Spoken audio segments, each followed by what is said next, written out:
weltare ɓiɓɓe fulɓe andu diine maɗa fedde heblo sukaɓe africa weltare tv takkusan yoni to fasudeɓe to guetama to awoyni to bassambula to madina alheri to gawinane to diboli to radio tata cheikh oumar radio tare tare to Ségou fm to diboli ko on takkusan juula ha e nder galle ceerno Haabou Diallo to kidire ko taari ɗum kala ene jeeya e gardini kabaruji men to leydi Mauritanie hono ONG biyeteɗo ley sur l'enfant et la femme tawateɗo e nder lycée ba gorgol ɓe jubbinino ñande 15 lewru mars gonɗen ɗo premier édition mabɓe moɓe inniri ñorgo dor woni ñorgo kanŋe e gardagol kajjata mangana to leydi Sénégal Ousmane Sonko suuti konnguli faade Macky Sall hooreji leydi ni so wiide ɗum kay wonde yo Macky Sall heblono kay notoyade tribunal pénal international so daɗi hen kam daɗata e tribunal uji ɗi leydi Sénégal to leydi Mali fedde nde wuyɓe nde sagataɓe nayo de hinde kamɓe sagataɓe nayo taw ko sasiyeɓe dartonoɓe wadde faux billeji mbiya darto wadde faux kayitaji woni kayitaji otoji ɗi moƴƴani mbiyama teɓa to leydi Niger ko otage Amérique najo nangganoɗo bifta guila 2016 kañuma woppita altine hanki o to leydi Tchad temedere capanɗe nayyi e joyya robela darinoɓe yeeso tawatanoɓe kasoji darima kamɓe kala yeeso ñawoɓe ñalawma hande o yoga e mabɓe taƴanama kaddi gurdam mumen e kaso to leydi Kenya altine hanki Wuli Jaw e nder lamorgo leydi e yoga e guure kala hollirde mette mabɓe ko fati cogguji e cogguji ngabbude no fewi e tidgol cogguji e oɗo saaha joni fodde temedde capantati goo neɗɗo nanggama hen bisimilla mone ketki hotondirte joni piren pacciren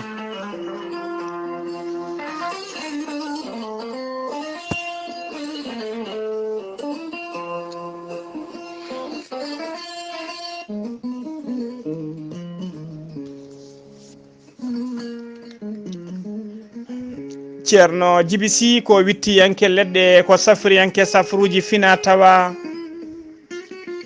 ceerno Djiby Sy ko jaadindo ɓalawal e danawal kala ceerno Djiby Sy ene safra rafiji kewɗi ɗi jiida cirol ceerno Djiby Sy ne jogui leɗɗe fannuji tati hen fannu goto sa hutorima leɗɗe fodde 13 fina yaltayma ha laaɓa fannu ɗiɗaɓo sa hutorima ɗum fodde 19 rafina yaltayma ha laaɓa fannu tataɓo waddete koye gawri samme walla gawri ndemiri sa ƴetti ɗum fodde 100 rafina yaltayma ha laaɓa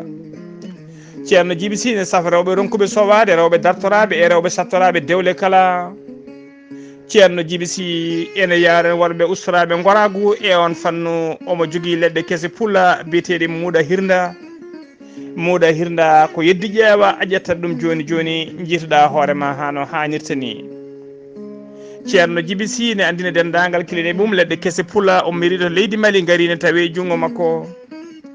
ceerno Djiby Sy ko bawɗo listihara so wannima listihar cikkata ko e nder ɓerde ma a woni ko indema inde nene ma dokkatamo o haala ko wonema ha mbiya yoni listihar wonɓe nder leydi Mauritanie ko ujunere uguya so tawi ko leydi Sénégal e dendagal leyɗele taariɗe leydi Sénégal kala ko temedde 4 CFA kala jinɗo waddanede listihara jokkodirta koye oɗo numéro ko numéro makko weeva ko numéro orange money numéro ko 77 653 03 67 jiɗɗo jokkodirde e ceerno Djiby Sy noon to banggue appel normal to banggue whatsapp foof numéro makko ko 47 22 80 84 ceerno Djiby Sy ne tawi oɗo saaha joni to base makko mawɗo to leggal biyetegal nettek e nder Nouakchott kala donkuɗo hebdemo so jokkodire ceerno Alassane Sy ko miñi ko kamɓe gollotto numéro mum ko 48 10 00 13 walla 32 62 04 99 ceerno Djiby Sy ne andina dendagal kilineɓe mum e oɗo saaha joni base makko tawateɗo to Djoum ene golla ne tawi ɗon almudo makko ne wiye ceerno Djiby Déme kala jokkodirɗo e ceerno Djiby Sy so tawi won leɗɗe yiiɗi hebde so jokkodire e ceerno Djiby Déme ma heeb leɗɗe mum hano hannirta ni ceerno Djiby Déme tawate koto Djouma te legal Wuladu Beeri waɗɗani Djouma Mourita numéro mum téléphone ko 77 395 99 17 ceerno Djiby Sy so yennama ka miskinallo safruma ha mbiya wengta hay mbuɗa yoɓani so wona wonduɓe rafiji ɗiɗi woni mo seydineji mbahliti hoore mum ha haɓɓa walla on janowo barogal ceerno Djiby Sy ko labɗo reedu malaɗo woni mbadden danɗo faade makko.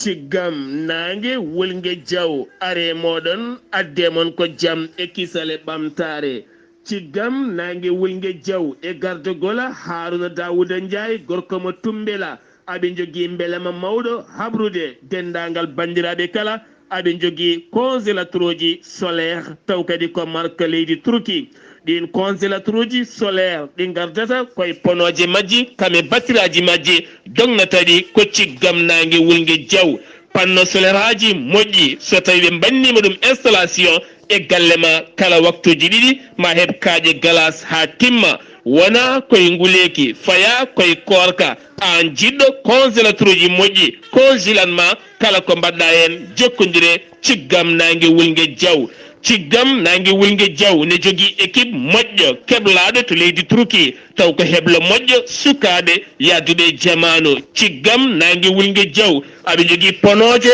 e battiraji taw kadi ko panno solaire aji ɗi marque turki kame Allemagne kala sa jokkodire ciggam nangue wulgue diaw maɓe mbaɗane installation e galle ma so woyduma so forage ma no jiɗirɗa kala keɓa ndiyam timmuɗam hayso tawi woyduma ko 100 métre ciggam nangue wulgue diaw aɓe jogui congélateur uji frigo ji téléji lampaji kala hen ko miijiɗa sa jokkodire ciggam nangue wulgue diaw maɓe mbaɗane installation kala no jiɗirɗa keɓa an jeeyi posma kamɓe jeeyi doole mabɓe sa yiiɗi jokkodirde ciggam nangue wulgue diaw tongode leydi Sénégal mbatta ko 00 221 77 566 40 22 on numéro ne waɗi WhatsApp walla mbaɗa tongode leydi Mauritanie 00 222 46 97 84 75 musidɓe tedduɓe korkari koye nguleki faya ciggam nangue wulgue diaw ene jogui congélateur uji solaire mbadden hen dando taw ko nangue dognata ɗuma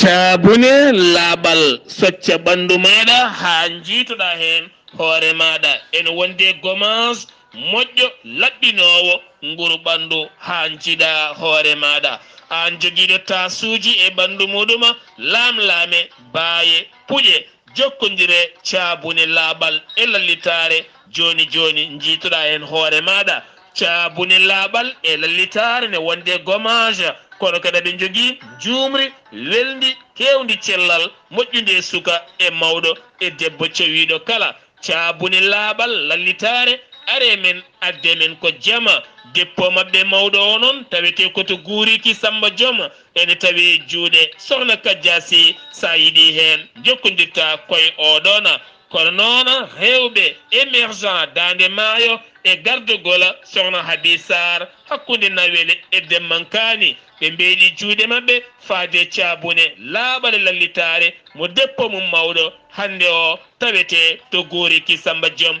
e juuɗe sohna Kadia Sy sa yiiɗi hebde cabune lallitare laaɓala woto woɗɗo joni joni min dokkirma ɗen tongoɗe so tawi koto guuriki gonɗa jokkodirta koye sohna Kadia Sy mbatta ko 77 509 45 84 so tawi noon ko gardiɗo rewɓe émergent dande maayo woni sohna Haby Sarr mbatta ko 77 507 30 93 so tawi noon gonɗa koton cuuɗi meɗen Nawela jokkodirta koye Rougui Sarr mbatta ko 77 517 25 78 so tawi gonɗa koto Demmankani jokkodirta koye Boy Soumare 77 902 00 04 so tawi gonda koto Galoya sohna Aissata Touré 77 218 09 98 so tawi koto Mauritanie gonda e Sénégal e nokkuji ɗi kala hen ɗo gonɗa sa jokkodirede hen tongode maɓe kalane to tawata caabune lallitare laaɓal ne wonde gommage kamen jumri kala kettode kaburuji mon e ɗemngal pulaar Afrique, Asie,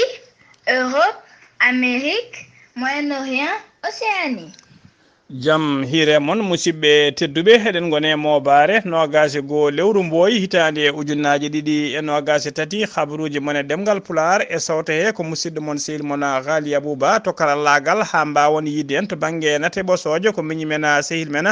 Saydou Abou Bah hono no mbiruɗen gardidi kabaruji men koto leydi Mauritanie puɗɗoɗen ko altine hanki o ɓamtuno ñawore Mohamed Wula Abdel Aziz mennoɗo wonde hoorejo leydi Mauritanie tumaɗo mbuñaari kewdi ne feewi e wasde moƴƴinde gardigu muɗuma kono noon ko tribunal spécial kalfinaɗo ko fati mbuñaari kañumen kalfina ñawore nde ñawore nde ɓamti hanki noon waktuji seeɗa caggal ɗum hujjikintoɓe makko woni avocat ji makko kanko mennoɗo wonde hoorejo leydi ndi ɓe jalti ɓe geddi sal o ko ɗon tigui ɓe jalti ɓe geddi sal o ko ɗon tigui ono juge en ɓe jamiri yo ñawore nde dartine ko ñalawma hande talata hande o kadi ñawore nde ɓamti ha joni ko leydi Mauritanie keddoɗen ñanga Mamadou ko jagorgal kalfinaɗo leydi Mauritanie kalfinaɗo ko fati e emploi woni gollotoɓe o wi tigui o wi wonde ministére makko mo ardi o ɓe financi kene qime ha 440 projet e nder région de Gorgola jaru on financement ɗin projet ji noon ene qime tigui ha 230 million ene fawi 1jeetati ujunere temedde jeenayyi woni 213 millions 863 mille 900 emery woni tigi euro woni tigi haalis e limore e hinde nde o haali ɗum noon koye nder cérémonie e saaha kay ɓe peccanno financement projet ji e nder wuuro Jowola e saaha festival culturel mo Jowola yuɓɓinno ñande 17 ha 19 lewru moydu gonɗen ndu haaji en lewru e nder lewru moy ndu goni coopéraji kewɗi noon e nder Jowola keeɓi financement ji ɓelditoji golle mumen han mbawana koye mumen hano hannirtini ha joni ko leydi Mauritanie keddoɗen hoorejo jagorɗo leydi Mauritanie Mohamed Wula Bilali Mesoud o ardima batu altine hanki o to bureau ji makko to primature batu ngu noon ko ɓen wiyeteɓe comité ministériel halfinaɓe kay ko fati ko fati tigi e gartal negola jawdi ɓe jewtidi noon yewtude noon ƴettude peeje kewɗe no feewi no ɓe ƴellitiri e oɗon fannu hano hannirtini batu ngu noon waɗi koto tadu noon waɗi ko caggal kay nde nehannoɓe jawdi nde nehannoɓe jawdi kalano kay caɗele mumene guurade e oɗo saaha joni e saaha kay conseil des ministres joɗino to nema e darorde lewru mboya woni lewru mars ndu gonɗen ɗum hoorejo jagorɗo noon o rokki yamirore ɓutti ferma woni tifade dendagal halfinaɓe on fannu nde daratono dole mumen ponno ha ɓen nehoɓe jawdi e joom jawdi en kala ha mbawa aynaɓe nde mbawa yitade koye mumen hano hannirta ni beele ne ƴellito banggue fannu jaari o ha joni ko leydi Mauritanie keddoɗen APP ko alliance populaire progressiste ko landa ka mesu landa lunda ka mesouda wula bulkhayri ardi landa ka noon ɓe cuɓima landa ka noon suɓima mbiri mumen moɓe gembi kay yo wonanɓe candidat députation e nder mokata mo tafrak zeyna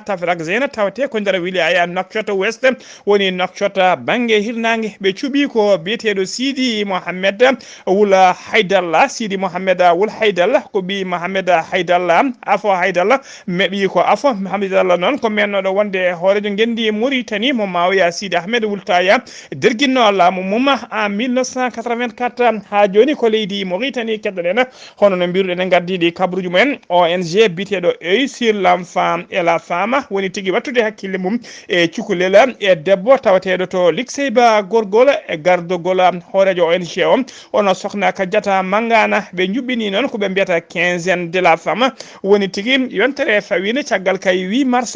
mars noon ko ñalawma kerriɗo wonande rewɓe windere kala cérémonie o noon yuɓɓina koto nokku moɓe mbiyata place publique yeeso galle hakimmo likseyba gorgola funnague banggue funnague mairie wuuro ngo ɓe juɓɓini ñalawma o noon ko ñande 15 lewru mars hitande ujunnaje ɗiɗi e nogas tati gonɗe ɗo ñalawma o noon waɗi fayida o weeli ha wayno jaam fodde kay rewɓe e nder ñalawma he fodde rewɓe jeetato e coopérative goto kiɓi tigui hebde jeenari men saabu darde men mantuninde e mantinde saabu golle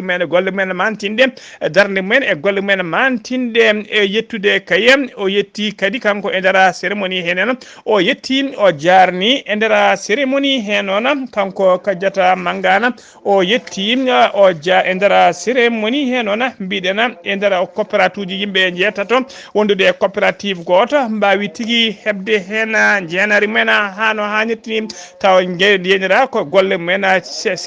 settanede haɓade kay basala e haɓade wasama gollade e darde darade kadi darde debbo foti darade e nder société hoɗo hono oɗo cérémonie noon ko ngolɗo woni lawol garwanigol moɓe juɓɓin ɗum e nder likseyba gol ɗum waɗi ko premier édition koɓe mbiyata ñorgodor woni édition ñorgo kange édition ñorgo kange neɗɗo kala noon ina andi nafoore ñorgo kadi neɗɗo kala ina andi valeur kange ñalawma o waɗi koye yeeso teddugal woni marraine mabɓe ko e ñalawma o ko biyeteɗo madame Kana Aminata Ba ɓurɗo lolide Aminata Ceerno Ndiaye Ba wejo gueɗe kewɗe noon tawi ko gueɗe ɗe rewɓe golli kila kay gueɗe ñameteɗe ko wayno lacceje e cakeje kala e gueɗe goɗɗe kay tawa ko net gueɗe tigui tawa ko ceheteɗe objet d'art e gueɗe kewɗine koɗi activité ji kewɗi goɗɗi mbaɗama e nder ñalawma nde hoorejo ONG o noon hono Kadiata Mangane nde o ƴetti konngol makko noon hollori oɗo cérémonie ina mawni e makko no fewi saabu kay ko ñalawma kollirowo darde e fayida debbo e nder société ko ñalawma rewɓe mo rewɓe gullito hujjaji mumen ko ñalawma kadi mo rewɓe kollata darde mumen e fayida mumen hano hannirtini e nder ñalawma o foof wonde ñalawma weltare haɗanimo tigui haɗanimo addananimo yejjidde kay siftorde ɓeɗon bandiraɓe ɗiɗo rewɓe taw ko dardinoɓe e mabɓe mantiniɓe e golle mumen yaltuɓe aduna e yontere mayne ɗe kanko Kadiata Mangane noon o waɗiɓe hen hommage o ñaguima kadi dendagal tawtoraɓe kala nde duwontoɓe ɓen woni Kana Houleye Mody yo yurmede Allah waɗe makko kañum e biyeteɗo Ramata Amadou Sy kamɓe ɗiɗo kala yo yurmede Allah waɗe mabɓe kamɓe mayɓe julɓe kala yaltuɓe aduna e nder yontere mayde nde ɗum noon kadi kamɓe rewɓe likseyɓe naɓe kala e worɓe kala hay goto humpaka darde mabɓe golle mabɓe paydude ɓe darino gam yidde kay kawrala e dental e yidde ƴellidde wuuro ngo ene mbiya tan nde Allah yurmotoɓe yaafoɓe harnaɓe aljanna kamɓe e dendagal mayɓe julɓe kala o yetti kadi o jarni autorité ji woni laamu leydi Mauritanie ha tengti noon tawateɓe kay on fannu darteɓe on nden falde dariɓe kay ha ñalawma o wawi yarude hano hannirtini ONG l'œil sur l'enfant et la femme e fedde wiitede association des femmes leaders de Lekseyba kawɓe kawri noon ɓe pamodiri kala ñande jeetati lewru mars woni feeto rewɓe e kala hitande eɓe juɓɓina tigui eɓe juɓɓiɗa hono oɗon ñalawma moɓe innirta ñorgo dooro woni tigui édition ñorgo dooro ɓe dokka jeenade noon rewɓe ɓurɓe mantinade darde mumen e golle mumen gam yidde ƴellidde darde debbo e ƴellidde guure mumen e haɓade wasama gollagu o jarni noon dendagal kadi o jarni dendagal arnoɓe tawtorade kala omo jarna kadi sukaɓe élevage taw ko tawateɓe e nder école aji ɗi o ardi darde mumen fayidinde mbawi darade tigui e oɗon ñalawma ha wawi tigui hebde hono ha heeɓi tigui haqqi mum hano hannirtini ha joni ko leydi Mauritanie keddoɗen jeena ha to Brakna jeena ha to babaɓe landa insaf ko landa laamu wiyete ɓe noona ɓe cuɓima candidat ji mabɓe noona e nder département mo babaɓe so tawi ko député ɓe cuuɓi ko député so umara gonnoɗo député mabɓe e wondude goɗɗo ene wiye Dieng Adama Boubou so tawi ko banggue mairie ji e maire babaɓe mairie de babaɓe ɓe cuuɓi ko Ba Abdoulaye ɓurɗo lollidde beele to le maire hayre tawi noon ko mairie hayre mbara ɓe cuuɓi ko biteɗo Si Moussa Sigila so tawi ko mairie wiyete nokku biteɗo Fora commune mo Fora ɓe cuuɓi ko biteɗo Mohamed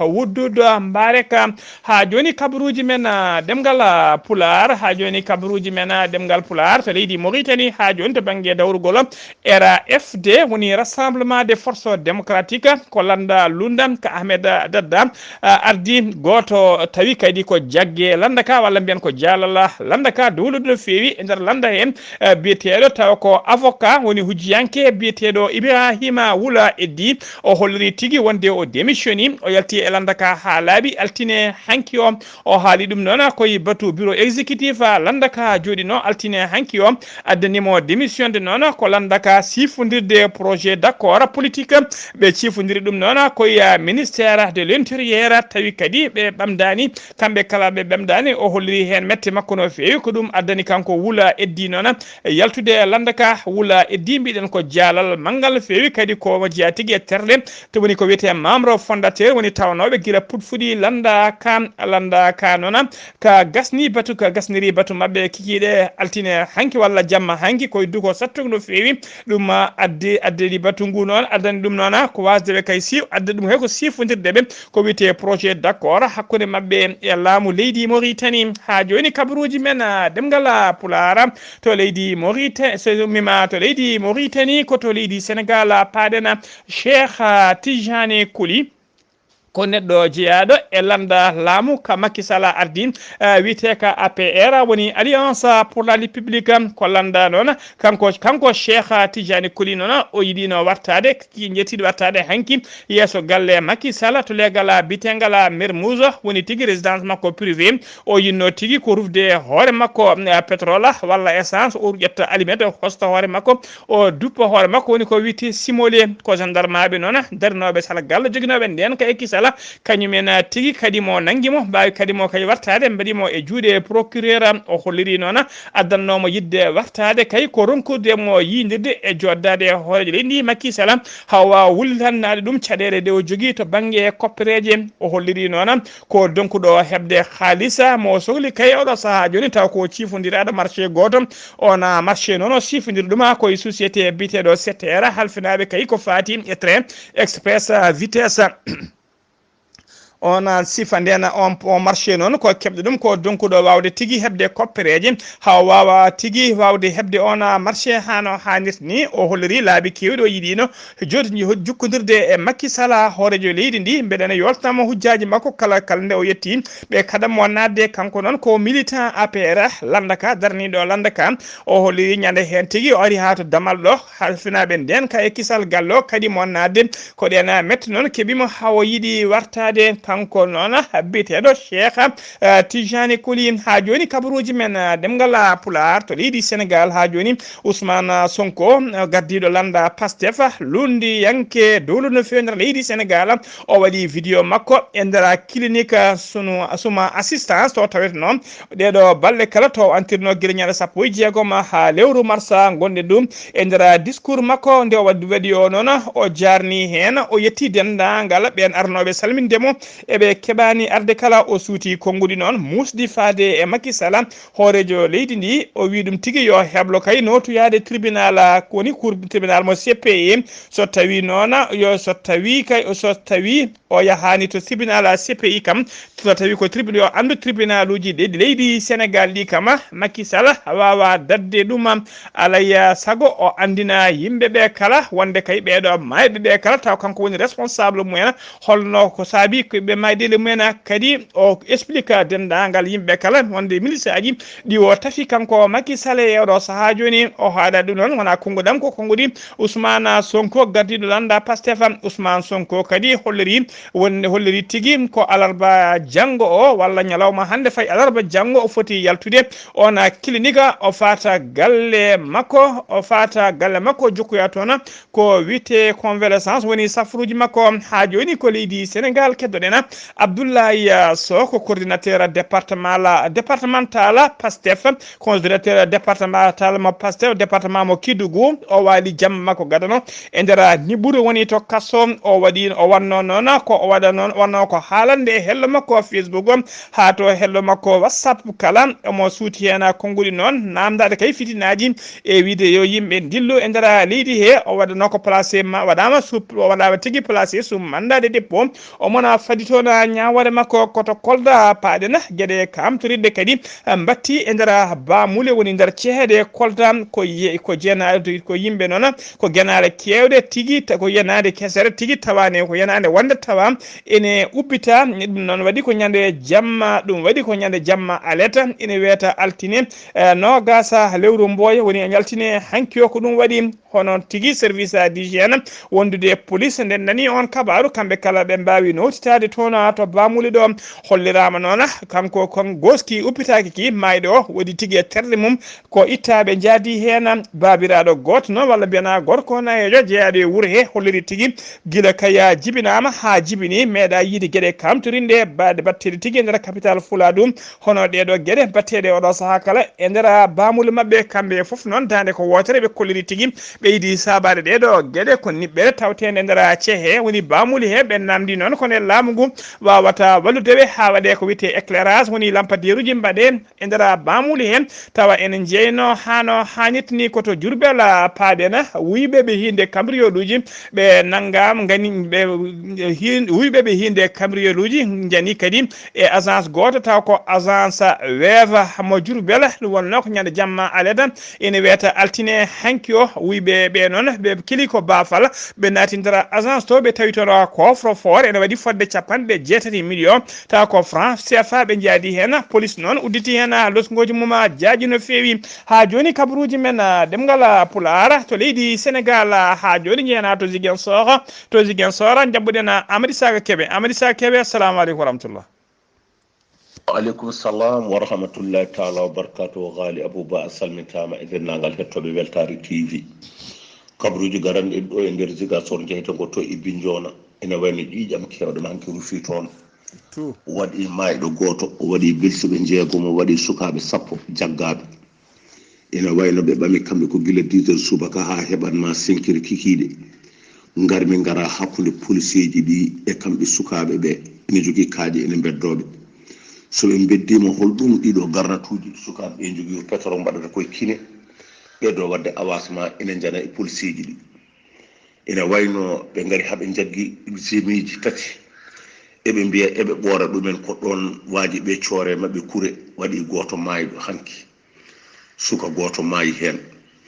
galle goto salsalo ɓe duppi toon galle mum salsalɓe noon ne keewi to ibbi jona ene wayno jooɗaniɗo holɗum famille Oumari en o heccitaɓe ɓe jeehi ko galle muɗum ɓe mbi ɓe duppa ina wayno policier ji ɗi jaggiɓe toon haɗe ɓe duppude oɗo galle ɗo e Ziguinchor ina wayno hello ngo ko woto hanki de 10 heures o subaka kewi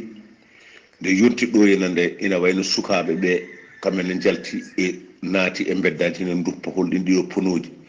jimi en ɓe paaliɓe hoto ɓe mbawa yettade marché ji ɗi ndiwiɓe ha leegal biyetegal Lindiane ina wayno ko caggal wuuro to ɓe mbadde policier ji ɗi garmi gara marché gara Dakar haɗa ɗum liggade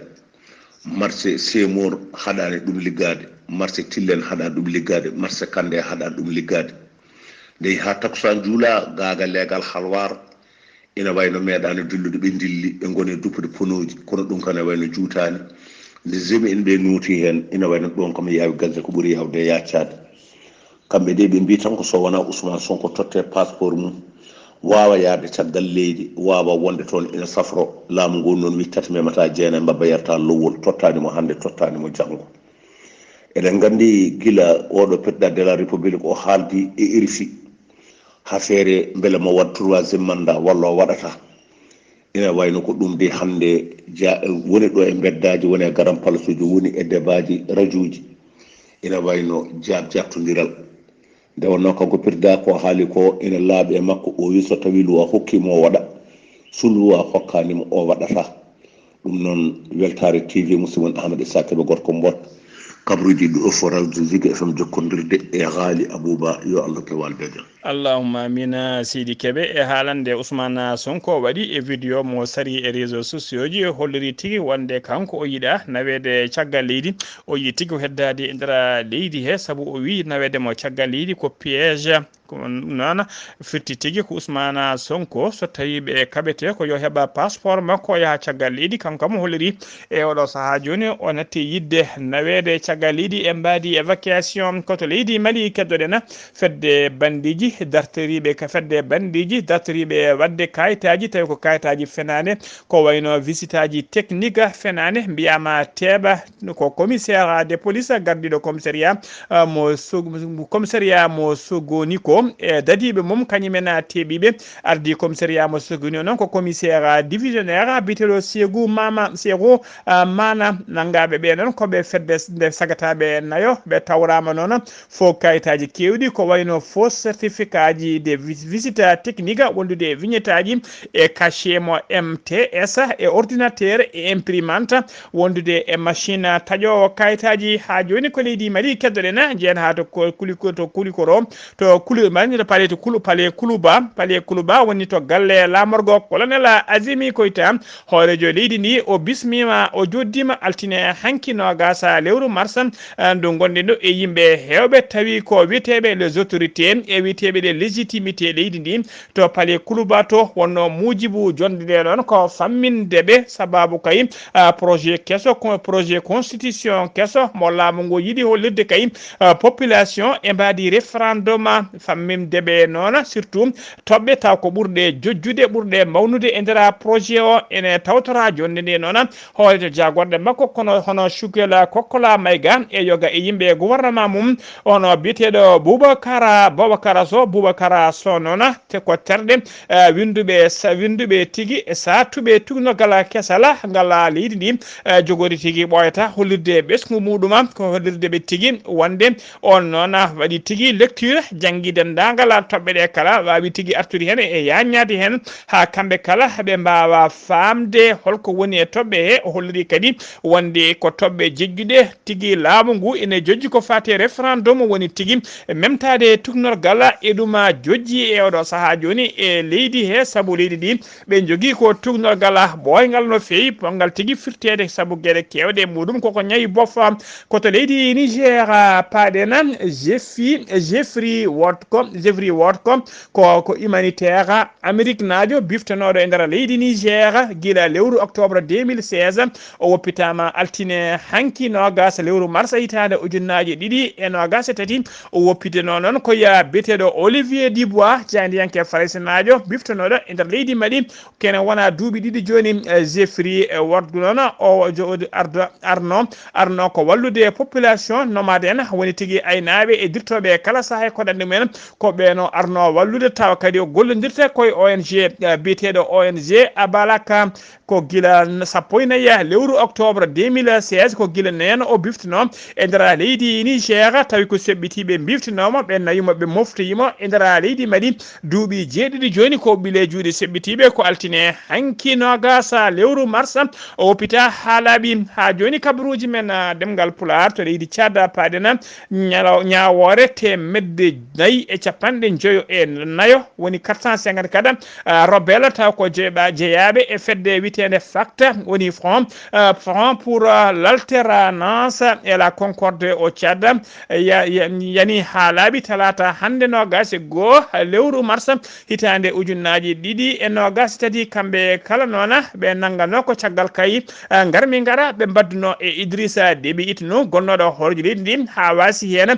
fittani mum taw ko nder guerre ko ɓuuri hewde ɓene temedde nayo capanɗe joyi nayo ko ɓuuri hewde mabɓe noon ñawore men taƴana tigui ko kaddi gurdam mumen e kaso nogas e nayo e nder mabɓe noon goppitama ha laaɓi mbaɗama ko wite acquitté ñawore nde waɗi ko wite a huis clos fulo woni tigi ala tawtoraɓe ko wayno jayniyankoɓe walla wonɓe ñawore nde kadi waɗi koye nder prison Kilsuma e nder maison d'arrêt tawateɗo to Jamena lamorgo leydi ndi avocat ji joyi noon tawa ko suɓaɓe d'office laamu ngu suuɓi yo darano ɓeɗon hujjikintoɓe ɓe mbawi tigui tawtorede ñawore nde tawa kadi ko ñawore en appel kono ha joni ɓen kolliri tigui ko jadani e ndeɗon ñawore ha joni ɓe kolliri koɓe jaɓani ɓe pawama kadi amande de 20 milliards taw ko franc CFA ɗum noon ko dédommagement faade état mo leydi Tchad eɓe joɓa kadi 1 milliard franc CFA ɗum noon ko faade ko wiyete ayant droit de fayde aduna du fait président Idrissa Déby etno koto leydi Nigéria paaɗenam leydi Nigéria